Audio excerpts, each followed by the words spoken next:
Welcome back to Rabbit Hole Radio, the show where we get lost in the internet's most compelling mysteries. I'm your host, Leo. And I'm Maya. And Leo, today we are diving head first into a story that is, it's just legendary at this point. Oh, absolutely. It's been called the most elaborate and mysterious puzzle of the internet age. We're talking about Cicada 3301. Just saying the name gives me chills. So for anyone who hasn't heard of it, let's set the scene. The year is 2012. The place is 4chan. Right. The primordial soup of the internet. And on January 4th, this image appears. It's just stark white text on a black background. Super simple, super creepy. And the message says, and I'm quoting here, "Hello, we are looking for highly intelligent individuals. To find them, we have devised a test." There is a message hidden in this image. Find it and it will lead you on the road to finding us. We look forward to meeting the few that will make it all the way through. Good luck. And it's just signed 3301. That's it. No explanation, nothing. And immediately, people who are into, cryptography and data security, their ears perk up. Of course. It's a direct challenge. And this one guy, a Swedish computer analyst named Joel Eriksson, he sees it and dives right in. He figures out pretty quickly that it's a classic case of, steganography? Steganography, yeah. It's basically hiding a message inside another file. In this case, hiding text inside the image file's code. And what he finds is a reference to a Roman emperor, Tiberius Claudius Caesar. Which immediately points to a Caesar cipher, right? A super old-school encryption method. Exactly. But which one? Well, Claudius was the fourth emperor, so he shifts the letters by 4 and boom, he gets a web address. And he goes to the address and it's a picture of a duck. A duck with the message, "Whoops, just decoys this way. Looks like you can't guess how to get the message out."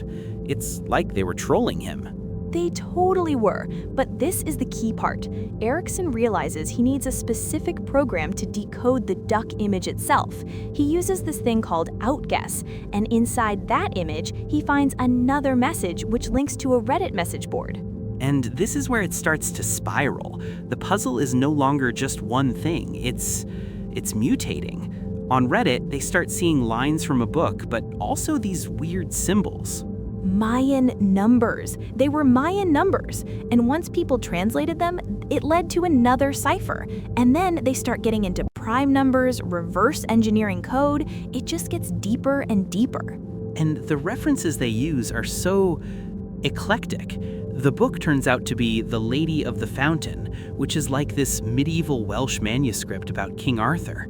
Then there's a poem by the cyberpunk author William Gibson. It's all over the place. Ancient manuscripts, cyberpunk poetry, and then out of nowhere, after all this digital stuff, the next clue is just a phone number. A phone number in Texas, of all places. So people start calling it, and it's an answering machine with this creepy robotic voice telling them to find the prime numbers hidden in the very first image. Right, so they had to go all the way back to the beginning, and after they multiplied those primes together, they get a new website with a countdown clock and a giant picture of a cicada insect. Finally, a motif, the cicada. And this is where the puzzle breaks out of the internet and into the real world. This is the craziest part for me. Yes, okay, so when the countdown hits 0, it reveals 14 GPS coordinates, all over the world. We're talking Warsaw, Paris, Seattle, Seoul, Sydney. An actual global scavenger hunt. Exactly. And solvers in those cities go to these locations and they find posters taped to lampposts. And each poster has the cicada image and a QR code. And that changes everything. Because up until this point, this could have just been one, super clever person in their basement. But putting up physical posters in 14 international cities, that takes a global organization. It takes resources. It takes people on the ground. This is not a game anymore. Or if it is a game, it's the most elaborate alternate reality game ever created. Which is one of the main theories, right? That it's an ARG. But the thing is, with ARGs, someone is usually trying to sell you something. A movie, a video game. Right, but no one ever tried to monetize Cicada.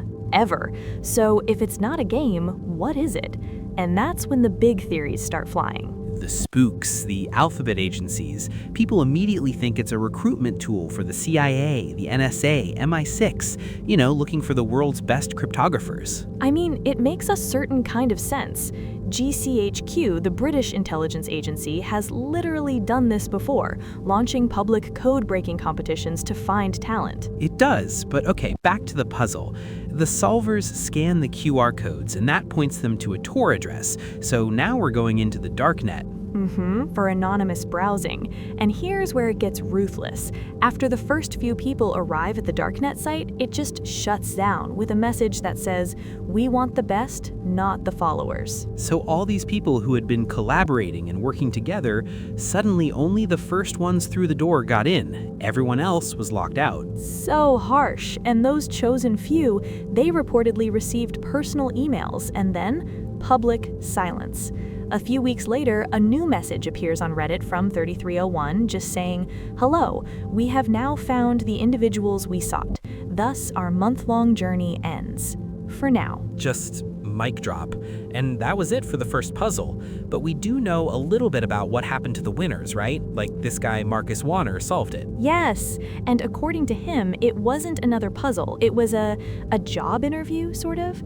They were invited to a private forum and asked questions about their beliefs. About what, though? About their support for information freedom, online privacy, and rejection of censorship. So less, are you a good spy, and more, are you a philosophically aligned hacktivist? That's fascinating. So maybe it's not a government agency, but a secret society, a group dedicated to improving cryptography and privacy for everyone. That's another big theory. Right, and the people who answered the questions correctly were then asked to work on a group project to further the ideals of the group.